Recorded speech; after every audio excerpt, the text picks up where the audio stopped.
is going on, guys, and welcome back to another Pokemon Ultra Sun and Moon Wi-Fi battle. Today I have another NU match using the same team as I was in the previous video, and this is against Argon from Twitter.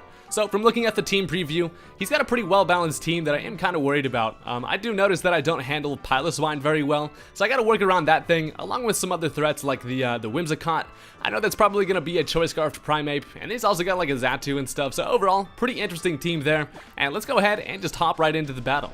Alright, so I wasn't too sure what he was going to want to lead off with. I ended up going into my Ambipom, just get a nice little fake out action, just kind of scout out what he wants to go for, as he's going to end up going into the Primeape here. So I assume he probably just wants to get that Choice Scarf U-turn, get a matchup, but I'm just going to go right for the fake out, go ahead and slap him around a little bit, as he ends up switching right into the Piloswine, who does need a haircut because he can't see a damn thing, but I'm going to get a little bit of damage there with that fake out, which is nice because Piloswine doesn't have any recovery, and any little bit of chip damage matters there. But he's actually going to end up switching out here as I go for the U-turn. He goes into his Garbodor there, which obviously not going to hurt with the U-turn, and I do get hurt by a little bit of Rocky Helmet. So this is going to allow me to switch into whatever I want, and I decided to bring in my boy Game Boy Luke here, because I do want to get a nice little Will-O-Wisp on this thing. It will be pretty helpful, as he's actually going to end up switching out, and he decides to bring in the Zangoose, which is really nice, because now I'm able to get a burn on this thing before its Toxic Orb can activate, giving it that Toxic Boost ability. So that is perfect. As you'll actually end up finding out later, this thing doesn't have the Toxic Orb item, but it is still nice to get that burn on it. It really just cuts this thing's attack and makes it a whole lot less scary. So now I figure this is a good time to bring in Lego. He's probably going to go for the knockoff.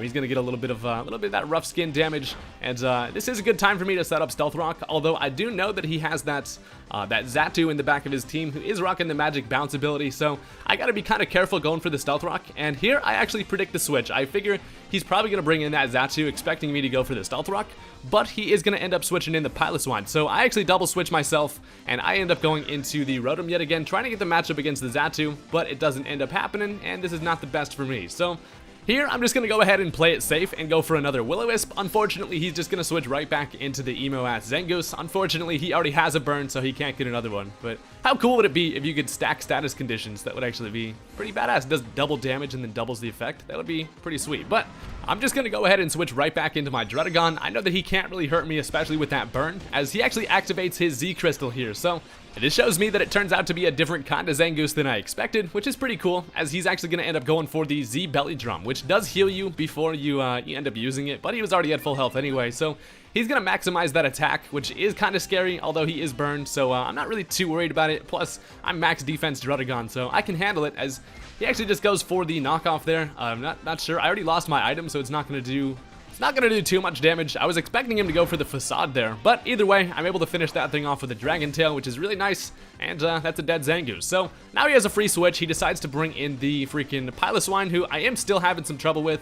I do want to stay in here and go for my Stealth Rock, as he's actually going to set up the Stealth Rock of his own, but it is going to be really nice because there's a whole lot of switching going on here, and it's going to be perfect to be able to whittle some stuff down. So we both get our rocks up there, which is nice. And at this point, I am going to switch out my Dredagon. I know that an Icicle Crash will probably take me out, so I decided to switch into my Venusaur here, because after running some damage calcs, it's looking like I will be able to take it and then be able to finish it off with a Giga Drain. But he actually ends up going for the Earthquake. I'm guessing expecting a switch into something else, but Thicc Toad handles that pretty nicely, and I'm not in range for an Ice Shard to kill. So I'm going to play it safe here.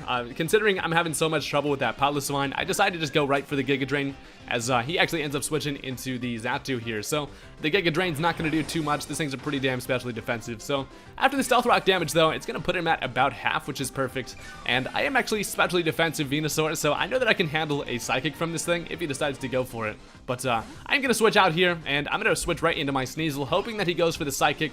I would have a great bit of momentum here, but he ends up going right for the U-turn, which is a great play, and that is going to hurt Sneasel quite a bit, and then he can bring in something that Sneasel doesn't like too much. So Xatu kind of just got a great play off on me there, as this allows him to bring in his Primeape, who is going to be Choice Scarf, able to outspeed me and then finish me off with a close combat. But Sneasel is looking very useful for the remainder of this match, so I do want to switch that thing out, and I decide to go into my Dredagon here, as he's going to end up going for another U-turn. So a whole lot of pivoting going on here, but he touches me, so you don't want to step on Legos, get hurt by that rough skin, which is nice.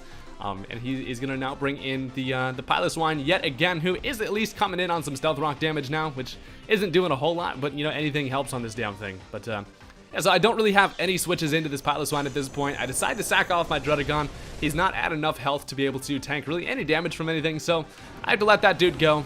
But at least Druddigon kind of did his job. I got that Stealth Rock up, which is nice, but this allows me a free revenge switch, and I decide to go into my Venusaur. So I know that he's probably going to want to switch into that Xatu. I'm just going to go for the Giga Drain, hoping that he makes an over prediction here, but he ends up switching into the freaking garbage bag, which is the Garbodor. So the Giga Drain's not going to do much to this thing at all.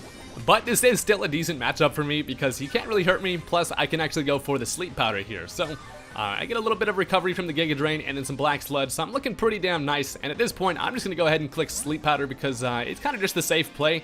He is going to end up switching into the Xatu to Magic Bounce it, but that's honestly fine because obviously I'm Grass type, so it's not going to bounce back and put me to sleep anyway, so it's worth the shot there. But at this point, I'm just going to go ahead and stay in and go for the Sludge Bomb. I figure if this thing does go for the Psychic, I can live it, and it's at low health so I can take it out, but he's actually going to go for the Roost there, which does put it at some pretty decent health. But luckily, I do have special attack investment in this Venusaur, so I'm able to hit pretty damn hard with that Sludge Bomb, and it leaves him in red health there. So after some Black Sludge recovery, I'm looking real nice, and he is just going to end up going for the Psychic to get as much damage as possible. But Venusaur is way too specially defensive, and I'm able to take that. And then a Sludge Bomb is going to take care of the Xatu. So that's a pretty big threat out of the way, which is really nice. And Thicc Toad kind of, paid the price in taking that much damage from the Psychic. So now he can freely switch into the Piloswine. Unfortunately, I don't really want to switch out here. I decided to sack off my Venusaur. I know that I'm going to go down to that Ice Shard, which is unfortunate. And honestly, this damn Piloswine is just taking a toll on my team. I really just don't have much for this thing, but this allows me a free switch in, and I decide to go into Ambipom, who is ready for some action. He's been in the back of the team for a while here, as I'm just going to go right for the Fake Out, as he is going to end up switching into the Garbodor again, who does have the Rocky Helmet, but I know that after the Fake Out damage, I will be able to take it out with a return, so I'm not really too worried about it. So I go ahead and Fake Out that thing, hit him right in the old trash, as I'm just going to finish this thing off with a return. The one thing I didn't think about is the fact that these carry the Aftermath ability, which I honestly did not take into consideration, because after the Rocky Helmet and the Aftermath, it's not looking like Ambipom can come in on some Stealth Rock now. So that actually really does suck. I really just kind of forgot about the Aftermath ability. I did want to save Ambipom to be able to come in and get some Fake Outs later, but I decided to sack it off, as now he brings in the Choice Scarf Primate, who is going to be able to take me out with a U-turn, which does suck. So definitely probably a misplay on my end on letting the Ambipom go down, but now I gotta kind of just work around that, as he's going to U-turn right into the Piloswine, and this thing has taken so much Stealth Rock damage, it's now in like half health. So I figure if there's anybody that can do it on my team, the only one left is pretty much Rotom to be able to handle this thing. So I go for the Shadow Ball, and I hope for a decent roll here, as he ends up living it, unfortunately. And that allows him to get an Icicle Crash off. It's not going to end up taking me out, but he does have priority in the Ice Shard, so he is going to be able to go for that and just finish off Game Boy Luke. So that does kind of suck. This damn Piloswine, I freaking have some PTSD about these damn things now. They're such a good Pokemon, especially in the NU meta game. But at least I figure, okay, I have a Choice Band Sneasel. I can come in on Stealth Rock once, and I can go for the Ice Shard. With the Choice Band, it should be able to take this thing out, right? But it lives it with literally 1 HP, and he's able to go for an Ice Shard of his own, and that is going to take me out. So I had no clue that that thing was going to live that. It has that Thick Fat ability, but still, I mean, I'm choice banded, and Sneasel hits pretty damn hard, but that really does kind of suck. So my last Pokemon here is my Typhlosion. It's all up to Fireball, as he goes for the Ice Shard just to get a little bit of damage before he goes down, as I'm just going to lock myself into Flamethrower. His last Pokemon are the Whimsicott and the Primeape, and I am Choice Scarf, and to my knowledge at this point, I am able to outspeed that Primeape with the Flamethrower. So I should have this in the bag, as now he's going to bring in the Whimsicott.